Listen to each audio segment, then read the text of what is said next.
Hello, everyone. Nice to be here. Can you hear me? I think you can. Yes, so for this KIKK Tech Talk, I will show you a little bit under the hood of a project I was working on this year. And it's about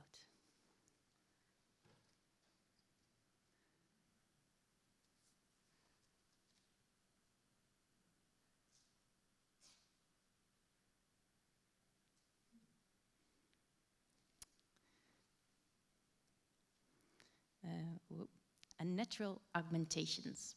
And here we meet together with Sabrina Verhage. We explore the ways of augmenting these lichens. So I'm going to show you how we did this and what we what we found in this exploration. Well, I'm with a collective in Utrecht called D-Frame and also Creative Coding Utrecht.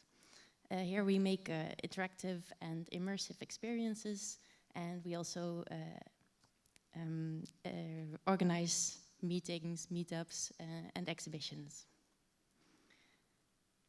But the main thing I'm really interested in is how can we use technology to gain a deeper understanding and appreciation of natural world and its natural processes. I think it's really important for us to create a connection with the natural world more, especially because we all know maybe this world is in crisis, and if we strengthen this connection, we will maybe take care of the planet more. And by doing this through art and through technology is, I think, a really nice way to connect more to nature. And this is what we did in the Augmented Lichen project. This is Sabrina Verhage, my partner in crime here. We met each other at university at media technology, and we found each other through our fascination for coding and nature also. And we were asked to present work or make work, new work, for this exhibition. It was at the Grey Space in the middle in The Hague, and it was an exhibition about creating new work in the exhibition space. So it's like an artist in residency, and this new work was created then in the exhibition space, and people could watch how the work progresses. And this is how it looked like. We working on these tables, and slowly the work grew.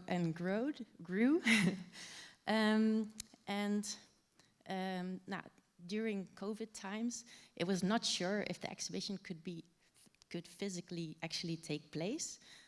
So we were thinking like, okay, if the exhibition is not taking place, what can still be a nice artwork to make that is not in the exhibition? So kind of hybrid work. And then we came to the idea, so Sabrina had this really nice fascination about these lichens, and when she told me, I started actually seeing them everywhere. And we thought we could make a little artwork of these lichens, and just like outside. But then the exhibition could take place physically, so we also took the nature inside the exhibition. So when you know lichens, you see them everywhere. They're like 6% of the world planet, is covered by them at the surface. Thank you very much. And they're all in kinds of shapes and colors and very special shapes. And on all kinds of surfaces. They can sit on wood, on streets, on fences, iron, because they don't really have roots. They just fixate on what they land on. And these are the three kinds of big types. You have the fructiose that really like the leafy kind, the cristios that are really hard, they're usually on rocks, and the folios are these fluffy kinds, and these you encounter in the mountains a lot because they like the clean air quality. And they're also excellent air quality signifiers because they react, they grow really slowly, but they react to the air quality really well because they live of air and what is in the air. Here's like a strange specimen you find in the mountains. And this one I found on the streets, and then it became an artwork in the gallery space. Here you see the cristios, the one that are on the rocks. So a little clip of.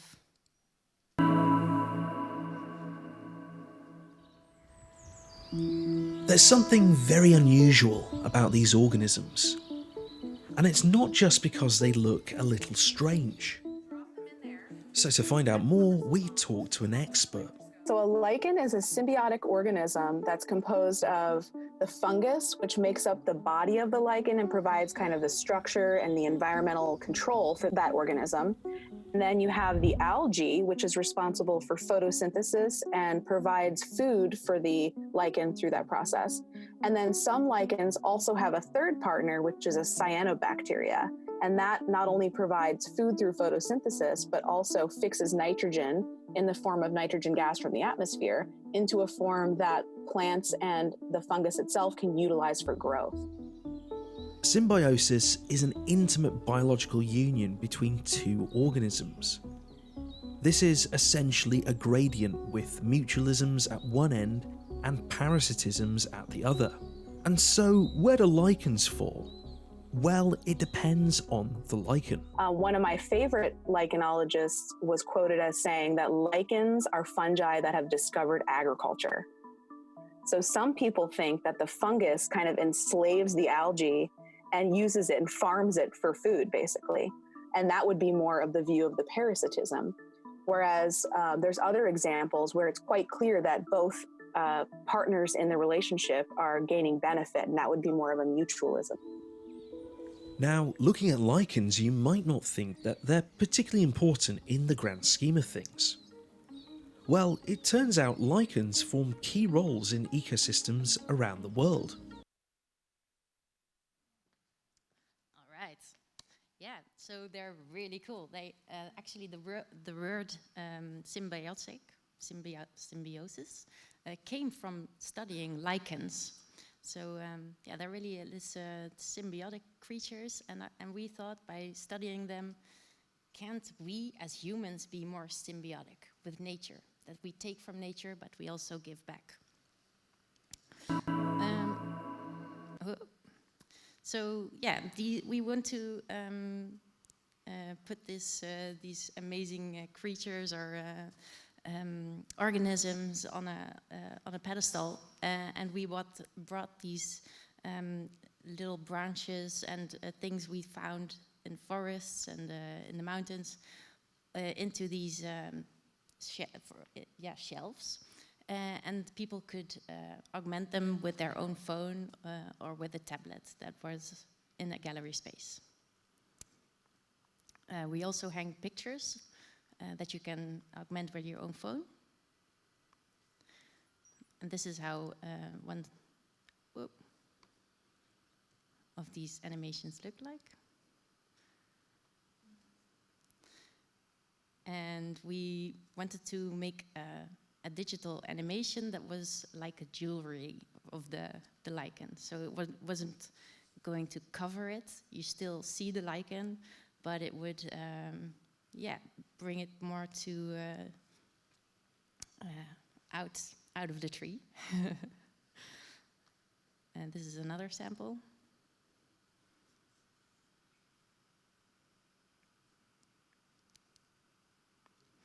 And we also used a lot of particles because these lichens, they spread through bits of their body, actually flowing through air, just like fungi do with the spores. They spread through also kind of spores. And we made this digital spores.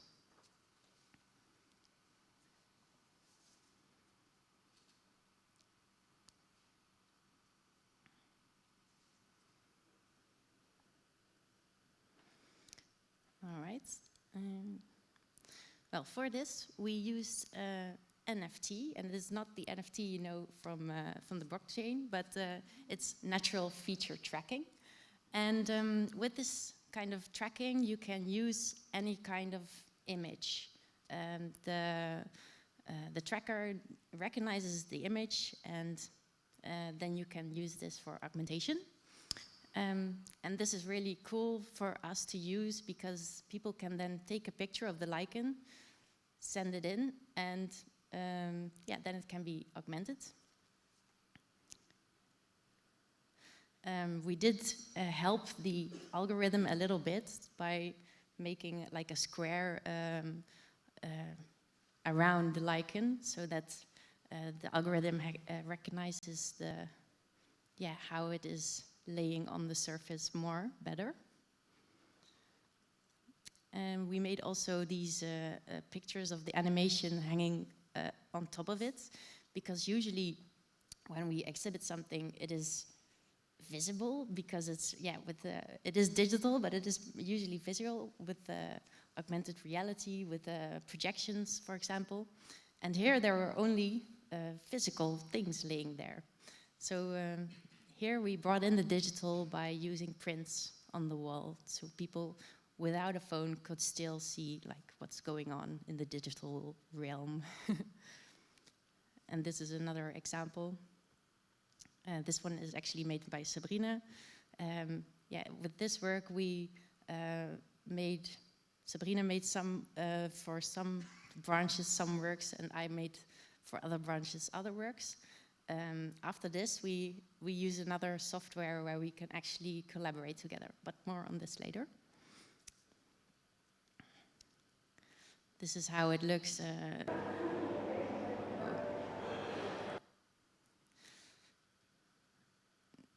When it's augmented. And you see here that it's jittering a lot. And this is because, I will pause the video for a bit. Whoop. Because you see there are lights hanging above and making these shadows. So here you see there and there these shadows, and these change when you change your phone. These shadows will change, and that confuses the tracking system, because the tracking system is looking for this exactly the same looking picture, and when you bring in differences, it will jitter. So this was a surprise that we didn't think of in forehand. And the next version, we took care of this problem.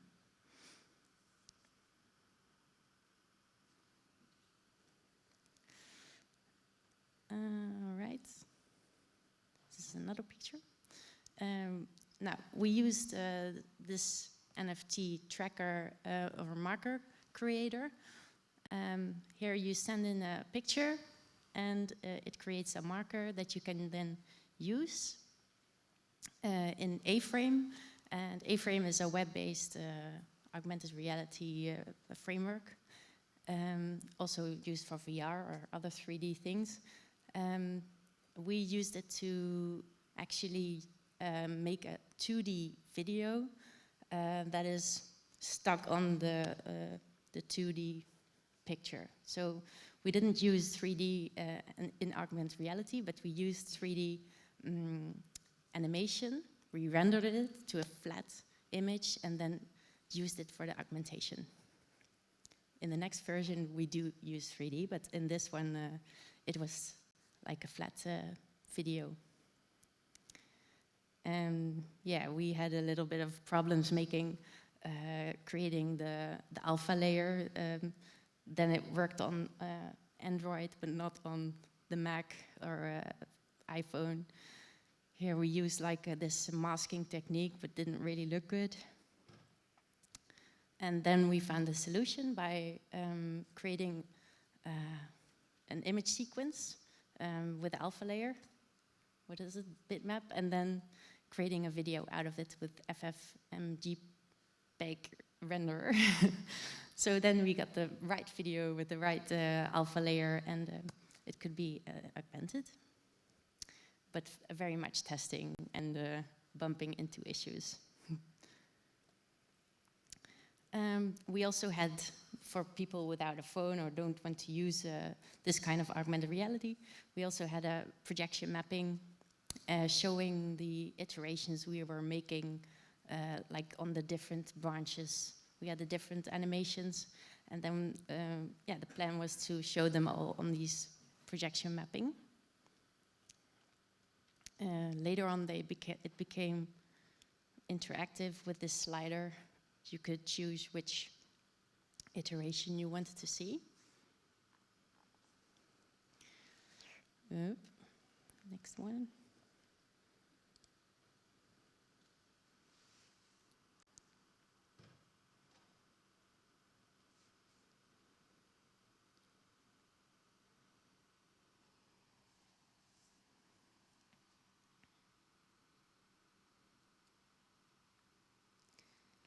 All right, so as this is a tech talk, I will show you the software behind this,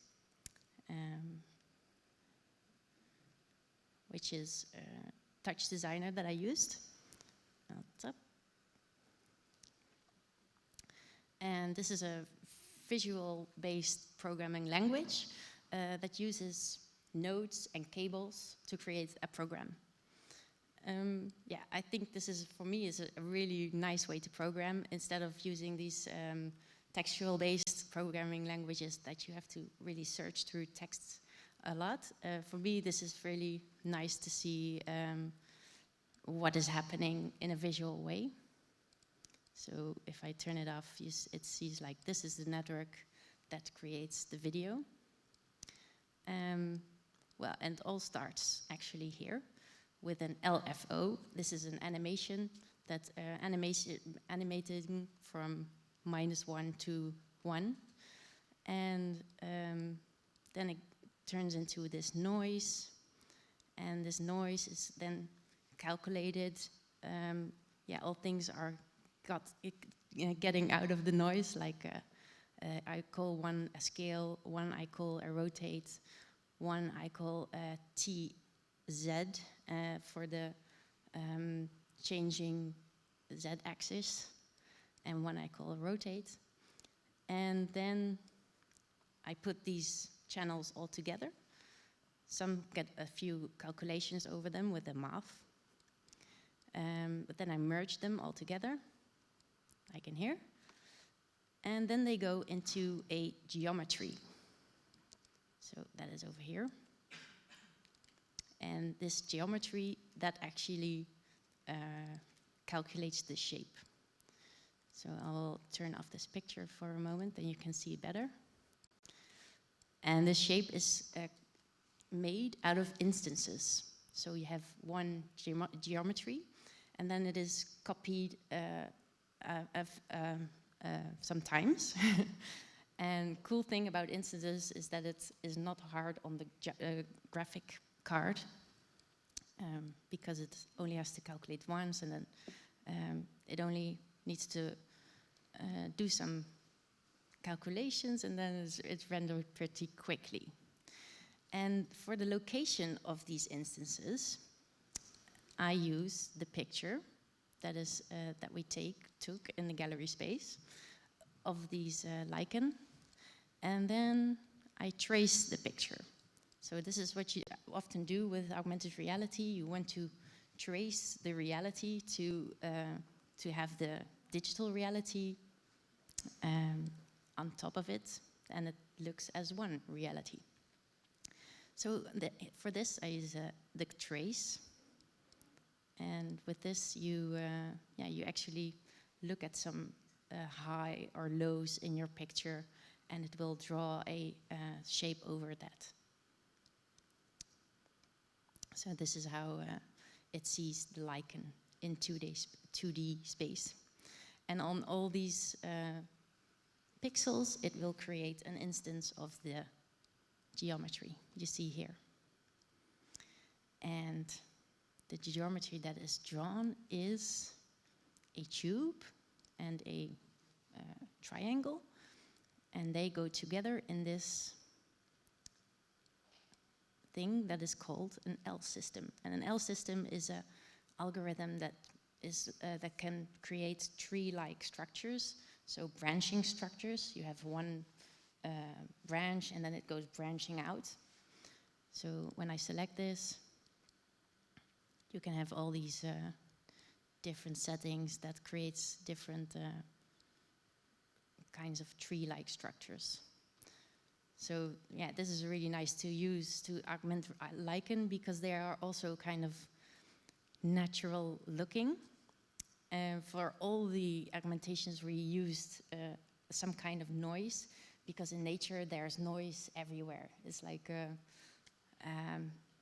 yeah, it's never really geometrically shaped. It has always this kind of noisy effect, and which looks really, really nice. So that's really nice to use. So yeah, with a little change, you really change a lot with the whole group, if you can see.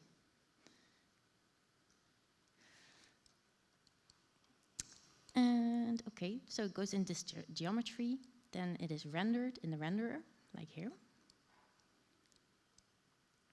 And it still looks a little flat now. And for this, I used it's called an SSAO. I don't know what it stands for, but it makes like this shadowy kind of effect that it has more like a 3D feel to it. And well, then it goes through a transformation for the scaling, and finally is augmented on the picture. And for the augmentation, we made a renderer without the picture because, yeah, you want the alpha layer to be transparent. All right. I would say, like, are there any questions? But no, we're not going to do that. Afterwards, I can answer all your questions if you like. So then taking it to the next step. Can I show this one? For the playing of the projection mapping, I used VVVV. Maybe some of you know them. It's like also a node-based program that I used previously before Touch Designer. And it's also really nice, but I just had one license for Touch Designer, so this needed to run on the exhibition space, so I got into the old coding again. But yeah, I can really recommend this also. You can use Arduino, I used for the slider, and it slides through the directory of a file directory. So it counts how many files are there in the directory, then it gives it to the map, and then it slides, slides it through the counter.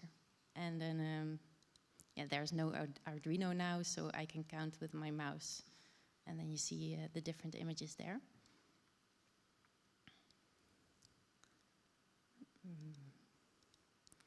So these images were created in Touch Designer, what I just showed you, but then rendered in video and played in the VVVV with the button sliding through the images.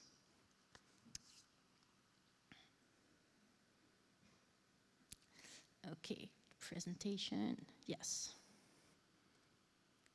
Okay, so that was in the gallery space. Outside the gallery space, we augmented wildlife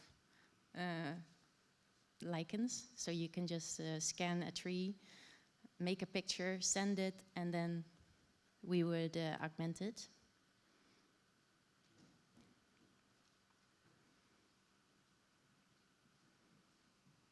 There's one, another one.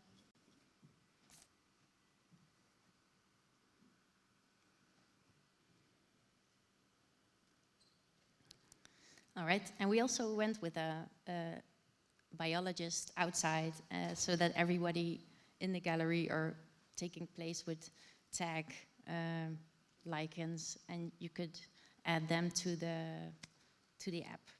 And it was actually not an app, but a website. We had also a closing party where I used microscopic lichen images that were live created, and then also live augmented. That's cool about this touch designer software, is that you can live code. So you can change things, and the public can see what you're changing. So then you integrate the public more into your live performance. And this was created by, the music was by Jonathan Reus, who did live music and also acoustic. Small clip of this.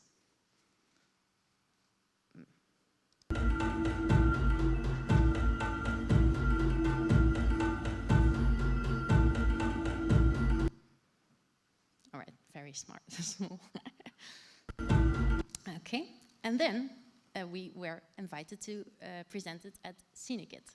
Syndicate is a Dutch children's festival, children's film festival, who has also a large media lab, it's called, with all these installations for kids to play with. So we thought, yes, awesome, bringing kids in contact with nature, super nice. So yeah, we made more of a kid-proof version of the website on a tablet, and presented the lichens like on a round table that they could walk around. Yeah, it worked really cool, really well. The only thing was that kids like to touch everything, and they see these beautiful things and like, they're touching it. And our algorithm, of course, doesn't like changes, so we could go back and make some new pictures now and again. So yeah, we didn't anticipate that children like to touch everything and break everything. But yeah, it was still really cool experience. So we made, we changed the software also.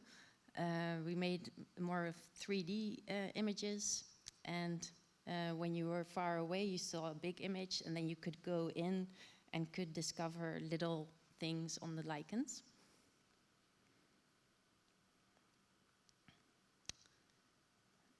Some pictures.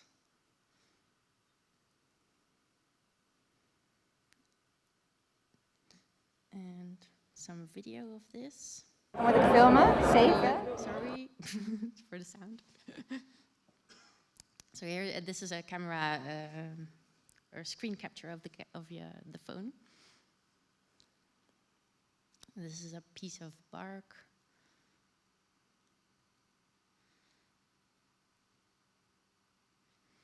And we also added these sliders that could change the animation speed or the color, the rotation of the object or the size, to create a more playful experience.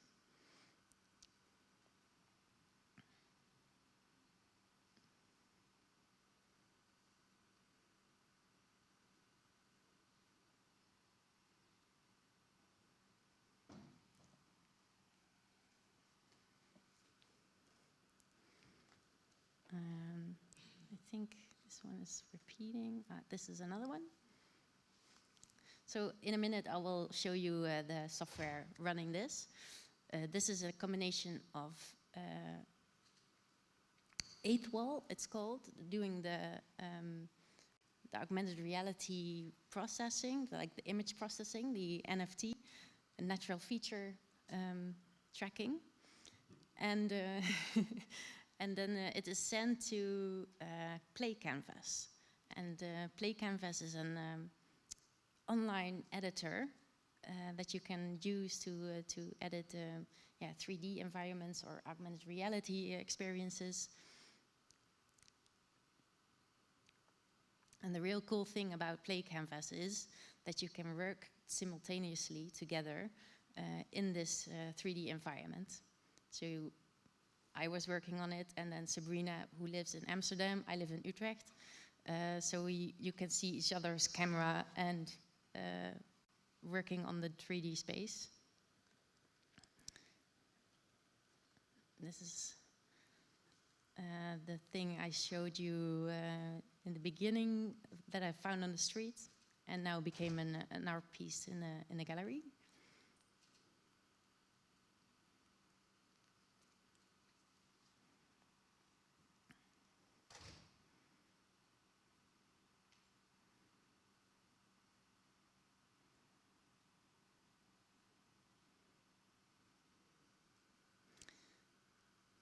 And there is also, I don't know why it's not on this video, but there was a record button, and when you press record, a GIF was made and was uploaded to a website. So you had all these little GIFs of the children that made them. Okay. Okay, last one. And then I'll show you the software really quick.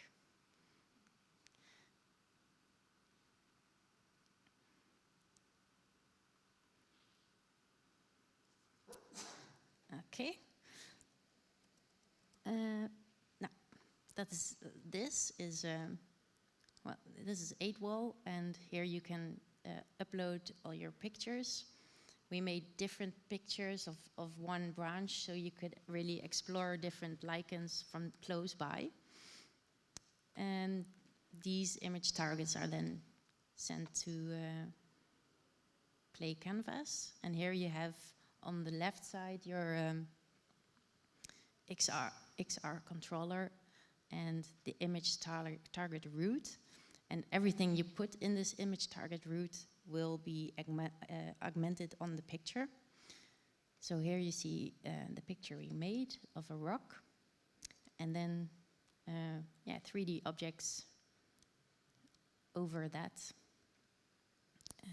that you can just place over where you want it to go.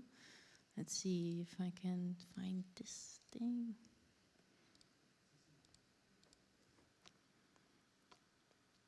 So you can make animations or make 3D shapes in Play Canvas, but you can also really easily make an FBX in every kind of 3D environment you used to like to work with. And there's import the FBX and also import the animation. That's what I done here. And then you can just place it on the where you want it, and then upload publish the scene, and then you can experience it with your phone on the website. So that's pretty awesome, I think. So that's Play Canvas, and yeah, really cool that you can just work in that together at the same time, simultaneously. Then I saw like this camera could be Sabrina and doing changes, and me doing changes, and speaking on the phone.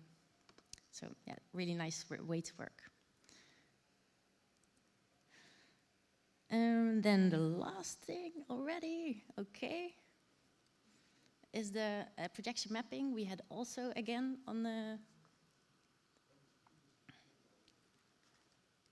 Cinekit. And to finish off, I have a little video of that.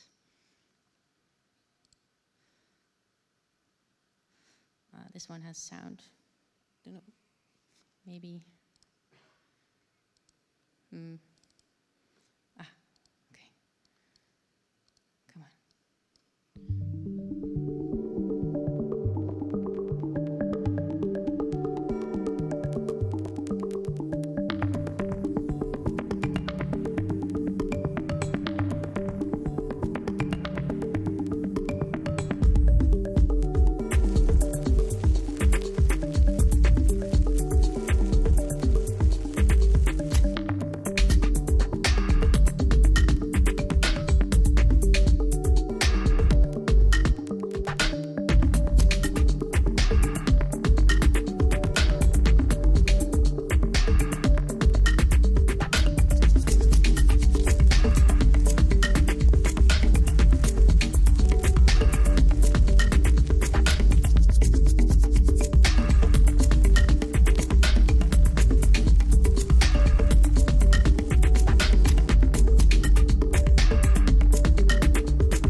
that was it.